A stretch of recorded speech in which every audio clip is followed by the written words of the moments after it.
Jimmy Kimmel and the Democrats have been all over TV and the internet promoting and celebrating domestic violence. Here's Jimmy Kimmel a few days ago playfully encouraging his audience to vandalize Teslas. Vandalizing Tesla vehicles, new Tesla vehicles, please don't vandalize, don't ever vandalize Tesla vehicles.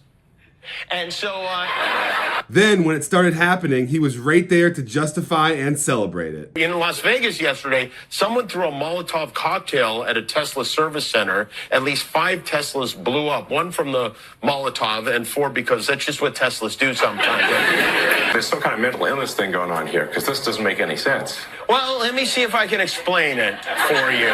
When you pull out a chainsaw to celebrate firing thousands of people, they get mad. It's just a, my God,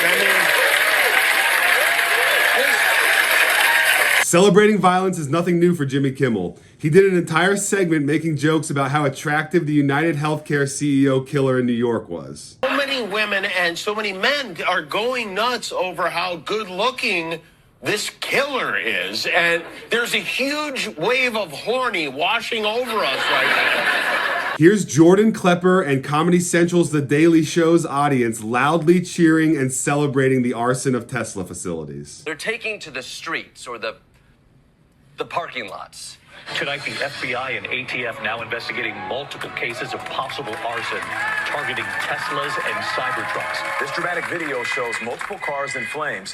Police say the attacker used Molotov cocktails. It's the latest in more than a dozen instances of arson and vandalism targeting Tesla. The same suspect shot more Teslas with a gun. Tesla Cybertrucks were set on fire in Kansas City, and earlier this month, shots fired at a Tesla dealership in Oregon. Cybertrucks on fire in Seattle.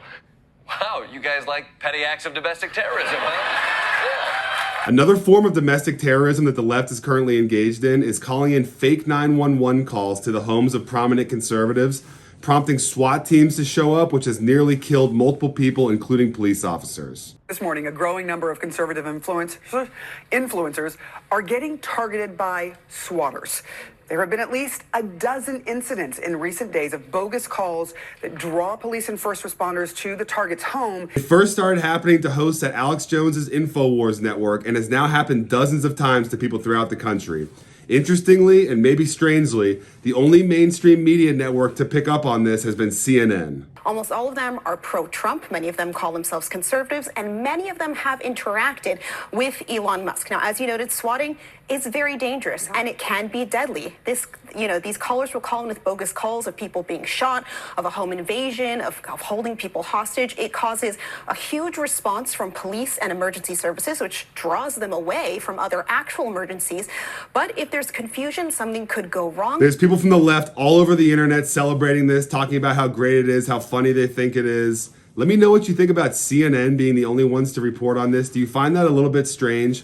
Subscribe and turn on notifications for the Matthews Report. If you'd like a copy of my weekly newsletter, click on the MatthewsReport.com, link in the description, and check back for more reports. I'll see you again soon.